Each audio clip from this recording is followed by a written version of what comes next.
ഇന്ന് നമുക്ക് ഒരു വൈറ്റ് മുട്ടക്കറി തയ്യാറാക്കാം. ഞാൻ ആദ്യമായിട്ടാണ് ഈ എഗ്ഗ് സ്റ്റൂ തയ്യാറാക്കുന്നത്. പറഞ്ഞറിയിക്കാൻ പറ്റാത്ത ടേസ്റ്റായിരുന്നു. അത്രയും രുചികരമായിരുന്നു. മുട്ടക്കറി തയ്യാറാക്കുന്നതെങ്കിൽ ഈ രീതിയിലൊന്ന് തയ്യാറാക്കി നോക്കണം.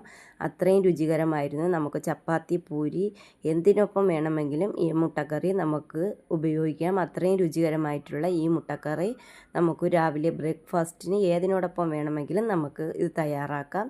ഇതെങ്ങനെയാണ് തയ്യാറാക്കുന്നതെന്ന് നോക്കാം. ഒരു ഉരുളൻകിഴങ്ങും ഒരു ക്യാരറ്റും നമുക്ക് തൊലിയൊക്കെ കളഞ്ഞിട്ട് കട്ട് ചെയ്തെടുക്കാം. ചെറുതായി കട്ട് ചെയ്തത് നമുക്ക് കുക്കറിലൊന്ന് നല്ലതുപോലെ വേവിച്ചെടുക്കണം. അതിനോടൊപ്പം ഒരു 5 പച്ചമുളക് കൂടി ഇതുപോലെ കട്ട് ചെയ്തിട്ട് കൊടുക്കാം.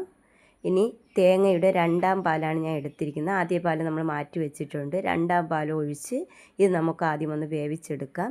ഇതിലേക്ക് അല്പം ഉപ്പ് കൂടി ആഡ് ചെയ്ത് കൊടുക്കുന്നുണ്ട്. ഉപ്പ് കൂടി ചേർത്ത് കുക്കർ അടച്ചു വെച്ച് നമുക്കിതൊന്ന് വേവിച്ചെടുക്കാം. ഇനി കുറച്ച് കാഷ്യൂ നട്ട് ഇതുപോലെ ഒരു ബൗളിലേക്ക് ഇട്ട് കൊടുക്കാം. ഇത് നമുക്ക് മിക്സിയിലൊന്ന് അടിച്ചെടുക്കണം. അതിനു മുമ്പ് നമ്മൾ ഇത് കുതിരുന്നതിന് വേണ്ടി കുറച്ച് തേങ്ങാപ്പാൽ ഒഴിച്ച് ഇതുപോലെ ഒന്ന് മാറ്റി വയ്ക്കാം.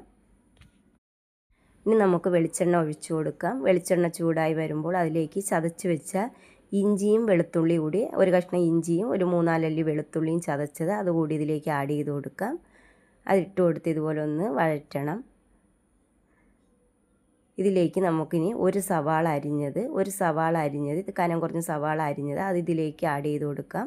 ഇതിലേക്ക് ഒരു സവാള മതി. നമുക്കത് ഇതുപോലെ കനം കുറഞ്ഞരിഞ്ഞ് അതും കൂടി ഇതിലേക്ക് ഇട്ട് കൊടുത്ത് ഒന്ന് നല്ലപോലെ വഴറ്റിയെടുക്കാം. ഇടയ്ക്കൊന്ന് അടച്ച് വെക്കുന്നത് പെട്ടെന്ന് സവാള വഴന്ന് വരും. നമുക്കിതൊന്ന് അടച്ച് വെച്ചിട്ടുണ്ട്. ഇനി സവാളയൊക്കെ വഴന്ന് വന്നിട്ടുണ്ട്. ഇനി ഇതിലേക്ക് അല്പം കറിവേപ്പില കൂടി നമുക്കിതിലേക്ക് ആഡ് ചെയ്ത് കൊടുക്കാം. എഗ്ഗ് സ്റ്റൂ ഇതുവരെ തയ്യാറാക്കിയിട്ടില്ലാത്ത കൂട്ടുകാർ ഇതുപോലെ ഒന്ന് തയ്യാറാക്കി നോക്കണം. വളരെ രുചികരമാണ്. നമുക്ക് രാവിലത്തെ ബ്രേക്ക്ഫാസ്റ്റിന് ഏത് പലഹാരമായാലും അതിനൊപ്പം നമുക്ക് ഈ എഗ്ഗ് സ്റ്റൂ ഒന്ന് ഉണ്ടാക്കി നോക്കണം. ഇനി സവാളയൊക്കെ നല്ലതുപോലെ വഴന്ന് വന്നിട്ടുണ്ട്. ഇനി നമുക്ക് നേരത്തെ കുക്കറിൽ വേവിച്ച് വെച്ചിരുന്ന ഉരുളൻകിഴങ്ങും ക്യാരറ്റും ഇതിലേക്ക് നമുക്കൊന്ന് ആഡ് ചെയ്ത് കൊടുക്കാം. ക്യാരറ്റും ഉരുളൻകിഴങ്ങും ഇതിലേക്ക് ആഡ് ചെയ്ത് കൊടുത്തിട്ടുണ്ട്. ഇനി ഇതെല്ലാം കൂടെ ചേർത്ത് നല്ലതുപോലെ ഒന്ന് ഇളക്കാം. ഇതൊക്കെ നമുക്കൊന്ന് ഉടച്ചെടുക്കണം.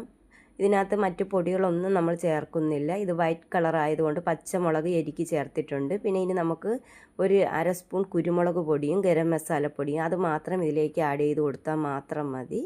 പച്ചമുളകിൻ്റെയും കുരുമുളകിൻ്റെയും എരി മാത്രമേ ഈ എഗ്ഗ് സ്റ്റൂവിലുള്ളൂ. നമുക്കിതിലേക്ക് കുരുമുളക് പൊടി 1/2 സ്പൂൺ കുരുമുളക് പൊടി ചേർത്ത് കൊടുത്തിട്ടുണ്ട്. അതുപോലെ അല്പം ഗരം മസാലപ്പൊടി ഇതുകൂടി ചേർത്ത് കൊടുത്തിട്ട് ഈ ഉരുളൻകിഴങ്ങും ക്യാരറ്റൊക്കെ ഒന്ന് നല്ലതുപോലെ ഒന്ന് ഉടച്ചെടുക്കണം. നമുക്കിതുപോലെ ഒന്ന് അപ്പോൾ കറി നല്ല കുറുകി വരും. അതിന് വേണ്ടി ഇതെല്ലാം ഒന്ന് നല്ലതുപോലെ ഒന്ന് ഉടച്ചെടുക്കാം. വീഡിയോ കാണുന്ന കൂട്ടുകാർ എൻ്റെ വീഡിയോ ഇഷ്ടമായെങ്കിൽ ലൈക്ക് ചെയ്യണം, ഷെയർ ചെയ്യണം. അതുപോലെ ഹൈപ്പ് എന്നുള്ള ഓപ്ഷനുണ്ട്. ഹൈപ്പ് കൂടി ചെയ്യണം. നിങ്ങളുടെ സപ്പോർട്ട് ഉണ്ടെങ്കിലേ എനിക്ക് മുന്നോട്ട് പോകാൻ പറ്റുകയുള്ളൂ. എൻ്റെ വീഡിയോ സബ്സ്ക്രൈബ് ചെയ്യാതെ കാണുന്ന കൂട്ടുകാർ ഒന്ന് സബ്സ്ക്രൈബ് ചെയ്ത് സപ്പോർട്ട് ചെയ്യണം. ക്യാരറ്റും ഉരുളൻകിഴങ്ങൊക്കെ നല്ലതുപോലെ ഒന്ന് ഉടച്ചെടുത്തിട്ടുണ്ട്.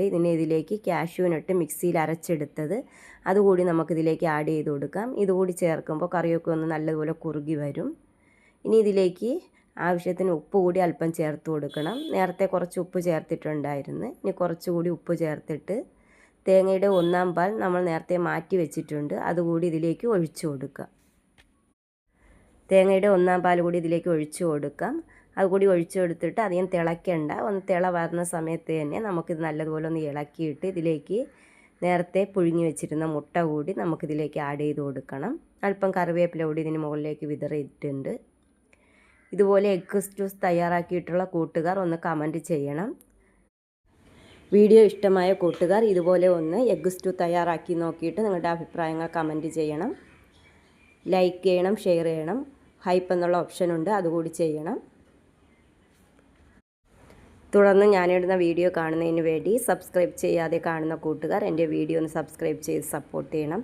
നിങ്ങളുടെ സപ്പോർട്ട് ഉണ്ടെങ്കിലേ എനിക്ക് മുന്നോട്ട് പോകാൻ പറ്റുകയുള്ളൂ.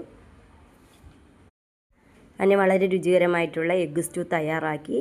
ഒരു കിടിലം മുട്ടക്കറി തന്നെയാണ് ഇത്. അതുകൊണ്ട് ഇതുപോലെ കൂട്ടുകാർ തയ്യാറാക്കിയിട്ടില്ലെങ്കിൽ ഒരു തവണയെങ്കിലും ഇതുപോലെ ഒന്ന് തയ്യാറാക്കി നോക്കണം. അത്രയും രുചികരമാണ്. സാധാരണ നമ്മൾ മുളക് പൊടിയൊക്കെ ചെയ്തിട്ട് മുട്ടക്കറി എപ്പോഴും ഉണ്ടാക്കാറുണ്ട്. അതിൽ നിന്നൊക്കെ വ്യത്യസ്തമായിട്ട് വളരെ രുചികരമായിട്ടുള്ള ഈ എഗ്ഗ് സ്റ്റൂ എല്ലാവർക്കും ഇഷ്ടമാകും. അതുകൊണ്ട് എല്ലാവരും ഒന്ന് തയ്യാറാക്കി നോക്കണം.